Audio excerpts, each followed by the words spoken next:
B-21 stealth bomber designed to destroy China's air defenses. U.S. attempts to overturn its massive logistical disadvantages before an admittedly well-entrenched peer adversary that can inflict horrific losses on the U.S. military. A report in 1945 pointed to China's dense and diverse air defense network, a highly advanced air force with fully operational stealth fighters and long-range anti-land and anti-ship missiles that can keep an entire U.S. naval armada at bay without allowing them to get close. Not to mention that besides the missiles, the People's Liberation Army Air Force, PLF, and the People's Liberation Army Navy, PLAN, would also serve as a second line of defense, to destroy and sink anything that comes through the A2/AD bubble. If it comes to it, all three, the missiles, the Air Force, and the Navy, along with the supposed intercontinental range drones, could mount a collective pushback. Asian Times analyzed this option now available to the Chinese military as a defensive offense from the offensive defense it employs. Analysts also call the latter China's active defense doctrine. Here, China is expected to maintain offensive actions at operational and tactical levels while retaining a defensive posture at the strategic level, or, in other words, tactically offensive and strategically defensive.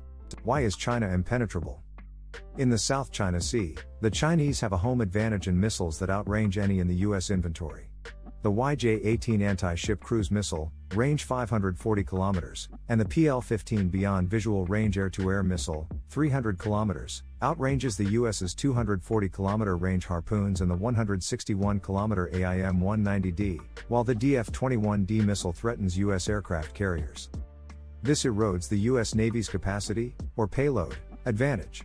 What could U.S. ships be launching in response? At the ranges we are talking about, nothing, said former U.S. Navy officer Brian Clark. Even China's other ballistic missiles can preemptively take out U.S. and Australian naval assets in the first and second island chains. The DF-16 short-range ballistic missile, SRBM, can reach 1,000 kilometers, i.e., the first island chain. The DF-26 intermediate-range ballistic missile, IRBM, can reach 3,500 kilometers, hitting the most crucial yet farthest U.S. naval base in the Western Pacific, Guam. And it is Guam's vulnerability to the Chinese DF-26 and North Korean Hwasong-12 missiles that motivated the consideration to give Australia the B-21 Raider. Will the B-21 cut it for the US? This B-21 would just bust through and break down this strategy to destroy critical enemy installations, command and control, and radar centers, the report said. The B-21's large and diverse payload of bombs and missiles is expected to be the JASSM-ER cruise missile, GBU-57 bunker-destroying bomb, and GBU-31 JDAM satellite-guided bomb. It can take off, release ordnance on Chinese targets, and fly back. Yet it is likely to be tracked by China's anti-stealth YLC-80 radar or China's J-20 Mighty Dragon, with the stealth fighter's sophisticated sensor fusion, data processing, and intelligentized warfare. The concept envisages the J-20, various small and big deeply networked assets, drones, early warning aircraft, surface vessels, and anti-stealth radars to trade data. Possessing maximum situational awareness on their own and friendly forces allows optimum tactical decisions. Thus, even a faint, non-track quality detection of the Raider can lead it to being shot down. Even if the Raider does strike successfully, by no stretch of the imagination, will it permanently cripple China's ability to recover rapidly, possibly even in under a day, and continue the war? China can galvanize its entire defense and civilian technology industry to replenish whatever it has lost and continue the fight. If not through weapons, China can just win doctrinally. Its active defense doctrine upholds the timing of sudden preemptive strikes to seize the moment by unleashing a deadlier offensive from which the enemy may not recover. If China's H-20 is operational within 2 years from this December, when the Raider is expected to be unveiled, the former might take out the bases hosting the B-21. U.S. military admits it does not have it easy. The U.S. Navy's former Indo-Pacific Command Chief, INDOPACOM, Admiral Harry Harris admitted before the Senate Armed Services Committee in 2018 about Washington's Navy being at a disadvantage, before China, with its ground-based ballistic missile that threaten our basing in the Western Pacific. His successor, Admiral Phil Davidson, concurred. These mid-range, anti-ship ballistic missiles are capable of attacking aircraft carriers in the Western Pacific, Harris said about the DF-21D. Former U.S. Marine Corps officer Robert Haddock and visiting senior fellow at the Mitchell Institute for Aerospace Studies tells Reuters that it is a huge gap, adding, China's anti-ship missile capability exceeds those of the United States in terms of range, speed, and sensor performance. If weapon performance is insufficient, logistics to sustain a long-drawn conflict is another handicap. The U.S. Marine Corps Assistant Commandant, General Eric Smith, admitted this dirty little secret in a Stimson Center webinar reported by Eurasian Times. Even wargames conducted by think tanks like the RAND Corporation and the Center for Strategic and International Studies, CSIS, have repeatedly ended in devastating U.S. and Taiwanese defeats. The U.S. logistics are fledgling, and it has no means to sustain a lengthy conflict while China can.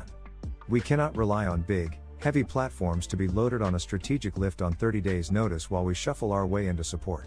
Force Design 2030 makes the problem less since it relies on lighter, mobile, smaller forces, Smith had said. B-21, part of multi-service effort to turn it around. The U.S. military is now in the middle of perfecting new concepts of operations to catch up. The U.S. Marine Corps and U.S. Navy developed the Force Design 2030 Expeditionary Advanced Base of Operations, EABO, Distributed Maritime Operations, DMO, and Ghost Fleet Overlord. Operating from islands controlled by friendly nations in the South and East China Seas, small, mobile, and hard-to-detect marine littoral combat regiments can undertake long-range fires on Chinese shipping. The U.S. Navy's unmanned surface vessels aim to take the routine load of more prominent combatants, allowing them to focus on larger fleet-level operations. Meanwhile, the U.S. Air Force's Rapid Dragon is another revolutionary idea to complicate the Chinese military's targeting priorities by massing fires on Chinese radars, sensors, and kill chains. It envisages using workhorse cargo planes and tankers like the C-130J Hercules MC-130 Commando II and C-17 Globemaster III to release dozens of missiles packed in large pellets from their main doors mid-air, like routine airdrops. Military not the only tool to win against China. Even if the US does attack and score some tactical wins, an actual war in Far East Asia and the Western Pacific will have petrified most nations who will ask both parties to call a truce.